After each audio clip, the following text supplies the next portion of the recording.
আমরা যদি 2025 সালের মার্চ থেকে বৃষ রাশির জাতক ও জাতিকাগণের নিয়ে যদি বিশ্লেষণ করি বা যুক্তি করি, তাতে আমরা যুক্তির বা বিতর্কের ধারায় আমরা প্রথম থেকেই দেখতে পাবো যে বৃষ রাশির জাতক ও জাতিকাগণ 2025 সালের মার্চ মাস থেকে প্রতিটি কাজের সে সাফল্যতা অর্জন করতে পারবে এবং যে সমস্ত কাজে তার ব্যবসার একটু প্রফিটটা কম ছিল সেটাও সে পরিপূর্ণ করে তার লক্ষ্যে পৌঁছাতে সে পারবে। কারণ মে মাসটি বিশেষ করে বৃষ রাশির জন্য অত্যন্ত গুরুত্বপূর্ণ বহন করে নিয়ে আসছে। এর পিছনে অনেক কারণ আছে এবং আমরা যদি 2025 সালে গ্রহদের ট্রানজিট বা সঞ্চার নিয়ে আমরা বিচার এবং বিশ্লেষণ করি, তাহলে দেখা যায় 2025 সালের প্রথম থেকেই বৃষ রাশি তার মান, সম্মান, ইজ্জত, অর্থনৈতিক জ্ঞান ও সামাজিক স্ট্যাটাস সে কিন্তু ধরে রাখতে সক্ষম হয়েছে। এর অনেক কারণ আছে এবং আমি পর্যায়ক্রমে সেই কারণের ধারাটা আপনার বলবো। এমনিতেই আমরা যদি গ্রহদের বিচার এবং বিশ্লেষণ করি, তাহলে আমরা দেখব তার মার্চ, এপ্রিল, মে, এই মে মাসে পর্যন্তই তার এই ধারাটা আরও ক্রমশ অগ্রগতির দিকে ধাবিত হবে। কারণ তার কিন্তু মা লক্ষ্মী একটা যোগের সূচনাও তার কিন্তু হবে। কারণ শাস্ত্র অনুসারে বলে যে প্রত্যেক গ্রহ নিশ্চিত সময় পরপর তার রাশি পরিবর্তন হয়, অর্থাৎ প্রতিটা গ্রহ, রাশি, নক্ষত্র তার নিজ কক্ষপথে সে তার অবস্থান করে। এই অবস্থান করার পরিবর্তনের কারণে দেখা যাবে কিছু কিছু রাশি অত্যন্ত চমৎকার ভালো ফলাফল যেমন দেখাতে পারে, কিছু কিছু রাশি মধ্যম ফল পান, আবার কিছু কিছু রাশি তর্ক এবং বিতর্কের মুখে তারা পড়েন। এবং দেখা যায় যে আমরা যতই নিয়ে বৃষ রাশির জাতক বা জাতিকাগণকে নিয়ে যতই তর্ক বা বিতর্ক করি না কেন, সেখানে আমরা দেখব যে আনুপাতিক হারে বৃষ রাশির জাতক ও জাতিকাগণ তার সূর্যের একটা শক্তি প্রখর এবং তার আপনার শুক্রের একটা প্রভাব, এরপরে তার মঙ্গলের একটা প্রভাব, শনির একটা প্রভাব, এবং শনি তার কিন্তু খারাপ জায়গায় তার দৃষ্টি প্রদানটা করেনি। এবং যার কারণে জাতকের বৃষ রাশির জাতক ও জাতিকাগণের তার যে সর্ষে আপনার চোখে তার একটা উদ্দীপনা, এটা কিন্তু আপনি লক্ষ্য করবেন। এবং এ ধারাটা আপনার আপনার ফেব্রুয়ারি মাসের শেষ সপ্তাহ থেকেই তার ইঙ্গিতটা কিন্তু পেয়েছে। তার যশ, খ্যাতি, সুনাম, জ্ঞান, বুদ্ধি, বিদ্যা খারাপ যে হবে না, সেটাও যে হবে না আমি সে কথাও বলছি না, কিন্তু কোন কোন দিকে তার খারাপ যদি হয়, তাহলে তার দেহ, শরীর, ক্রোধ বৃদ্ধি পেয়ে যাওয়া, খিটখিটে ভাবটা বৃদ্ধি পাওয়া যাওয়া, এবং শত্রুকে বেশি বিশ্বাস করা, এবং হঠাৎ আপনার পরিবার কারোর পরিজনের সঙ্গে বিরোধে জড়িয়ে পড়া, বা সামাজিকভাবে কারোর সঙ্গে আপনার একটু বিরোধে পড়ে যাওয়া, বা কারোর সঙ্গে প্রতিযোগিতা বা চ্যালেঞ্জের মুখে পড়ে যাওয়া, এইগুলো হবে। কিন্তু কোনো জায়গায় আপনার বৃষ রাশির জাতকদের বলা হয় নাই যে তার দশম ঘরে আপনার যখন শনি আপনার দৃষ্টি প্রদানটা করবে, সে জায়গায় কিন্তু তার ক্ষতির জায়গায় নেই। এবং এমনিতেই শুক্র যাকে আষ্টপৃষ্ঠে তাকে বেঁধে রাখে, সেই সমস্ত জাতক ও জাতিকাগণের কর্ম, শিক্ষা এবং ব্যবসা বাণিজ্য এবং উন্নতি তার কিন্তু একটা অবস্থানের মধ্য দিয়ে যায়। এবং তাছাড়া আপনার 3 নং কৃত্তিকা নক্ষত্র, আপনার এই যে রাক্ষসগণ, এবং 4 নং রোহিণী নক্ষত্র নরগণ, এরা কিন্তু আরও মারাত্মক আকার রূপ ধারণ করে। অর্থাৎ এরা যুদ্ধ, কর্ম, এবং এরা যখন কোনো যুদ্ধ করে কোনো কাজ পায় বা প্রতিযোগিতায় টিকে, তারা খুব আনন্দও পান। তারা তারা সমস্ত কাজকর্মে প্রতিযোগিতামূলক নিয়ে তারা পায়। তবে একথা আমি বলছি না যে জাতকদের স্বাস্থ্য আলাদা, মানে আপনার স্বাস্থ্য খারাপ হবে বা আদালত পর্যন্ত কোনো জিনিস যে গড়াবে না সে কথা নয়, বা মামলা মকদ্দমা ক্যারিয়ারে যে একটু আঘাতপ্রাপ্ত হবেন না আমি সে কথা বলছি না, বা বিয়ে সংক্রান্ত একটা বড় সমস্যার সমাধানও যে করতে পারবেন সেটাও আপনার কিন্তু আছে। অর্থাৎ মামলা মোকদ্দমায় পড়লেও সেই সমস্যাটা থেকে আপনি বেরিয়ে আসতে পারবেন, বা আপনার কোনো ঝই ঝামেলার মধ্যে আপনি বড় ধরনের পড়লেও সেখান থেকে আপনি বের হয়ে আসতে পারবেন। এটা কিন্তু মার্চ মাসের প্রথম থেকেই শুরু হবে, এবং এই যে মানে আপনার প্রথম সপ্তাহেই দেখা যায় আপনি দেখবেন যে আপনার ব্যবসায়িক যে কিছু টুকটাক আলাপ আলোচনা আপনার যেভাবে গতি অগ্রগতির দিকে যাচ্ছে সেটা কিন্তু আপনার আরও তার গতির দিকে সে ধাবিত করতে পারবে। এর কারণটা হলো যে আপনার যদি বড় ঠাকুরকে দেখি, বড় ঠাকুর তার দশম ঘরের অধিপতি শনি, সে কিন্তু এই পুরো মাসটাই কিন্তু সে দশম ঘরে কুম্ভ রাশিতে সে অবস্থান করবে। তাহলে কুম্ভ রাশি শনির ঘরে আবার যখন রবি প্রবেশ করবে, বুধ প্রবেশ করবে, এর প্রভাবটাও কিন্তু আপনার মানে আপনার বৃষ রাশি পাবে। কেন বৃষ রাশি পাবে? যাকে সূক্ষ্ম দায়িত্ব নিয়েছে তার ভালো মন্দ তার দেখবে। অতএব শুক্র যেখানে আছে সেখানে আপনার বড় ঠাকুর, তেমন আপনার বড় ঠাকুর তাকে রক্ষণাবেক্ষণ করবে বা তার ভালো মন্দ দেখবে। তৎসঙ্গে দেবগুরু বৃহস্পতিও আপনার দেখবে, আর তার সঙ্গে আপনার রবিও তার ভালো ফলটা দেবে।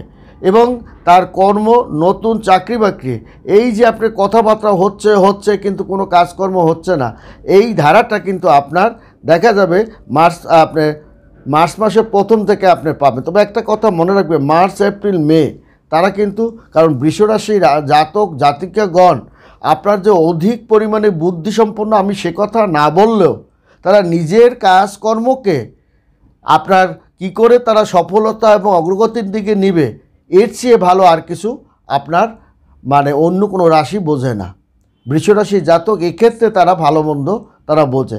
আমি এই কথা বলছি না যে তারা অত্যন্ত খুব বুদ্ধিসম্পন্ন, বা মীন রাশির জাতকের মতো, বা কুম্ভ রাশি বা বৃশ্চিক রাশি, এই যে জাতকের জাতকগণ অত্যন্ত তীক্ষ্ণ বুদ্ধিসম্পন্ন হন, কিন্তু বৃষ রাশির জাতকদের আমি এ কথা বলবো না যে তারা অত্যন্ত তীক্ষ্ণ বুদ্ধিসম্পন্ন জাতক বা জাতিগণ, এ কথা। কারণ বুদ্ধিমান লোকের বেশি রাগ, ক্ষোভ, জেদ এবং আপনার প্রতিহিংসা পরায়ণ কিন্তু হয় না। কারণ বৃষরাশির জাতক জাতিকাগণ সে ভালো কাজে হোক বা খারাপ কাজে হোক তারা একটু মাঝে মাঝে প্রতিহিংসা পরায়ণ হয়ে উঠবে।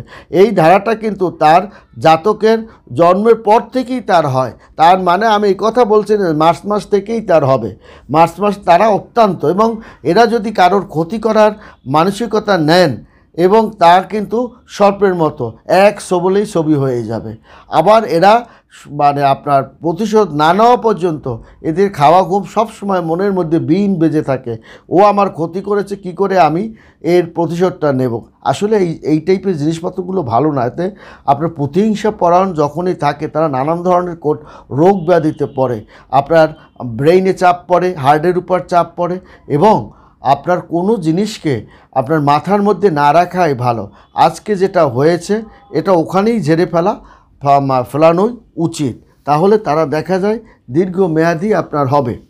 এবং তৎসঙ্গে আপনার বৃষরাশির জাতকদের কিন্তু অষ্টম ঘরে কিন্তু দেবগুরু বৃহস্পতি, সে আপনার একাদশতম ঘরের অধিপতি। একবার ভাবুন তো, তার একাদশ ঘরের তার যত রকমের ব্যবসার আয় বাণিজ্য লাভ লস, এবং সারা মাস ধরে এখানে সে বসে থাকবে। কে বসে থাকবে? দেবগুরু বৃহস্পতি। শুক্র বসে আছেন কিন্তু দেবগুরু বেশি। তাহলে আপনার কি এখানে হবে? আপনার চারিদিক থেকেই অর্থটা কিন্তু আপনার বৃহস্পতি এবং শুক্রের মধ্যে একটা টক্কর লেগে যাবে। কে বেশি দেবে? উনি যদি ধন দেন উনি বিদ্যা দেবেন, উনি যদি গাড়ি দেন উনি বাড়ি দেবেন, উনি যদি অর্থ আসার যোগাযোগটা আপনার করে দেয়, আবার আরেকজন এসে আপনার ব্যাংকে অর্থ করি সঞ্চয় করে দেবে। অর্থাৎ দেব মানে বৃহস্পতি এবং শুক্রের এই যে দুইটা রাশির দুই গুরুর যে আপনার একটা প্রভাব, এটাও কিন্তু আপনার বৃষ রাশির জাতক জাতিকাগণের উপর কিন্তু পড়বে। তবে সমস্যাটা কি জানেন, আপনার বিশেষ করে 15ই মার্চের পর 15ই মার্চের মধ্যেই কিন্তু দেখা যাবে এর ওভার কনফিডেন্স, অর্থাৎ এটা 7ই মার্চের পর কিন্তু তার শুরু হয়ে যাবে। 7ই মার্চ থেকে 15ই মার্চ এবং মার্চ মাসের প্রায় পুরো মাসটাই তার দেখা যাবে জেদ, ক্ষোভ, ওভার কনফিডেন্স এবং অহম, এই জিনিসগুলো কিন্তু বৃষরাশি জাতকদের একটু বেড়ে যেতে পারে। যদি আপনার না বেড়ে যায় তাহলে আপনি ধরে রাখুন ভোগ বিলাসের মধ্যেই বৃষরাশির জাতক জাতিকাগণ থাকবে এবং তার মনের মতো পাত্রী এবং যে বিয়েটা আপনি দিয়েছেন সে আপনার ছেলে মেয়েদের ক্ষেত্রে এবং এই বৃষরাশি স্থানকাল পাত্র লগ্নমানের উপরেই আপনার এই ফলটা হবে। যেমন আপনার যে জাতকের বয়স আপনার 70 কাছাকাছি বা 65 থেকে 70, এরা কিন্তু আপনার পড়ে যাওয়ার ভয় একটা থাকবে, মানে আপনার ওই মাথা ঘুরিয়ে পড়ে যাওয়ার একটা ভয় থাকবে। কিন্তু তার মানে আপনার 20 থেকে 25 বছর এই যে বৃষরাশির জাতক, আপনি এদের দেখবেন ঘরেই দেখতে পাবেন না। হতে পারে বেকার, কিন্তু সে আপনি তো মানে তিনি আপনার ঘুরে বেড়াবে এবং ফ্রিঙ্গিবাজ হয়ে যাবে, অর্থাৎ আপনি তারা জনগণের মানুষের উপকার করবে, কাজ করবে, ওইটাই দেখছেন, কিন্তু ওর মধ্যে তার কাজটাও সে খুঁজে নেবে। কারণ বৃষরাশির জাতক অত্যন্ত বুদ্ধিসম্পন্ন এই কথা নয়, কিন্তু নিজের কাজটা কীভাবে গুছিয়ে নিয়ে আসতে পারবে বা কাজটাকে কী করে সমাধান করতে পারবে, এই ধারাটা কিন্তু বৃষরাশির জাতকদের মধ্যে কিন্তু খুব সুন্দর দেখা যায়। এবং যার কারণে আপনার এই দুইটা গুরুর মধ্যে যে পুরো মাস জুড়েই, অর্থাৎ আপনার ফেব্রুয়ারি মাসের শেষ থেকেই এই মার্চ মাসে পুরোটাই সে কিন্তু আপনার সুখ স্বাচ্ছন্দ্য ভোগ বিলাসের মধ্যে এটা কিন্তু ওভারকামও সে করে ফেলবে। অর্থাৎ এখানে কোনো চিন্তার কোনো কারণ নেই, কারণ শনি তাকে দিচ্ছে এবং দিচ্ছে, কিন্তু তার ক্ষতিটা হবে তার পিতামাতার রোগ ব্যাধির জন্য তার অর্থ করে টাকা পয়সাটা নাশ হবে। জীবনসঙ্গিনী তার মানে অভিমানের শেষ থাকবে, অর্থাৎ একে অপরের পরিপূরক। অর্থাৎ দেখা গেল যে আপনার জীবনসঙ্গিনী চাকরি বাকরি করছেন, আপনি একটা ধারার মধ্যে আছেন, তাহলে দেখা যাবে যে আপনার হাজব্যান্ডের নিয়ে আপনার একটু চিন্তা ভাবনাটা হবে। হঠাৎ একটা চন্দ্রের একটু প্রভাবের কারণে অহেতুক একটা নারীর মানে বিতর্কের মধ্যে বা অহেতুক প্রেমের মধ্যে একটু জড়িয়ে পড়ে একটু বদনামের ভাব, এইগুলো বৃষরাশি জাতক হয়। কিন্তু কোনো জায়গায় অর্থের খরচ মানে বলে নাই গাড়ি বাড়ি ক্রয়ের ক্ষেত্রে আপনি বিঘ্নতা পাবেন, সে আপনার হয়নি, বরং চ্যালেঞ্জের মুখে পড়বেন দুই গুরুর মধ্যে, দেবগুরু বৃহস্পতি এবং দৈত্যগুরু শুক্রাচার্য, এর একটা থাকবে। এর সঙ্গে আপনার বড় ঠাকুর, সে তো আপনার দশম এবং একাদশ ঘরে, সে আপনাকে কিন্তু দিয়েই যাবে। এরপরে কিন্তু আপনার আছে আপনি পুরো মাস জুড়ে রাহু তার একাদশ ঘরে মীন রাশিতে, সে কিন্তু পঞ্চম ঘরে কন্যা রাশিতে একটু ডিস্টার্বটা আপনার করবে। কারণ আপনার সে যদি রাহুকেতু মীন রাশিতে থাকুক না, কারণ মানে আপনার শুক্রের উঁচু ঘর হচ্ছে কিন্তু আপনার মানে আপনার শুক্রের মিনের ঘর, এবং আপনি যদি শুক্র সেখানে যদি আপনার মানে এই উঁচু ঘরে তার যদি টোটাল মাস জুড়ে সে অবস্থান করে, তাহলে আপনি দেখবেন শয়তানের গুরু হচ্ছে গিয়া আপনার শুক্র, এবং আপনার যে একটু মৃত্যুর উপরে একটু ফাড়া বা আঘাত বিপদে দেওয়ার যে একটু পায়তারা আপনার রাহু কেতু একটু করার চেষ্টা করছে, মঙ্গল যে আপনাকে একটু ঘরে অশান্তি করার চেষ্টা করছে, বা তৃতীয় কোনো ব্যক্তি ঘরে প্রবেশ করে আপনার ঘরে একটু অশান্তি করার চেষ্টা করছে, এটা করতে পারবে না। কারণ এ সময় আপনি কিন্তু অত্যন্ত ক্রোধ হয়ে এমন একটা বেফাস কথা বলার কারণে ওটা আপনার মারণাস্ত্র হয়েছে। অর্থাৎ আপনার বিপক্ষ দল শত্রুপক্ষ ওই যে ঘর ছাড়বে, আর কিন্তু আপনার ঘরের দিক ফিরেও সে তাকাবে না। কারণ এটা আপনার জন্য দেখতে হবে, কারণ আপনি একটা দায়িত্ব যখন নেবেন, আপনার ঘরের সিংহ আপনি, সেখানে আরেকজন বাহিরের লোক এসে আপনার ঘরে মানে আপনার হদ্দারি মাতবরি করবে, এটা তো ঠিক নয়। সেখানে আপনিই রাজা, এবং আপনি যে ধরনের হুমকিটা দিয়েছেন সে হুমকিটা কাজেও লেগেছে। আবার হঠকারী সিদ্ধান্তের কারণে কিন্তু একটু বৃষরাশি জাতকদের বড় বড় ধরনের কাজকর্মে একটু ব্যাঘাত হতে পারে, বা একটু মানসিক কষ্ট, দুঃখ, তার একটু মান সম্মানে আঘাত, এটা বেড়ে যেতে পারে। এটা কিন্তু বৃষরাশি জাতক পাবে, কারণ ওই যে আমি বললাম, এরা কাজ করতে করতে করতে পাপ পেতে পেতে পেতে পেতে এদের মধ্যে একটু অহংকারের ভাবটার সৃষ্টি হয়। আর যার ভিতর অহংকার সৃষ্টি হয়, অহংকারই পতনের মূল, এটা আমরা সবাই জানি। কিন্তু আপনার একটা ঈশ্বরের একটা আশীর্বাদ, মা লক্ষ্মীর একটা আশীর্বাদ আপনার বৃষ রাশি জাতকদের উপর থাকার কারণে তারা কিন্তু মার্চ মাস পার হয়ে তারা মার্চ, এপ্রিল, মে মাস পর্যন্ত তারা সুখ স্বাচ্ছন্দ্যের মধ্যেই আপনার বসবাস করবে। ভালো থাকবেন, ধন্যবাদ।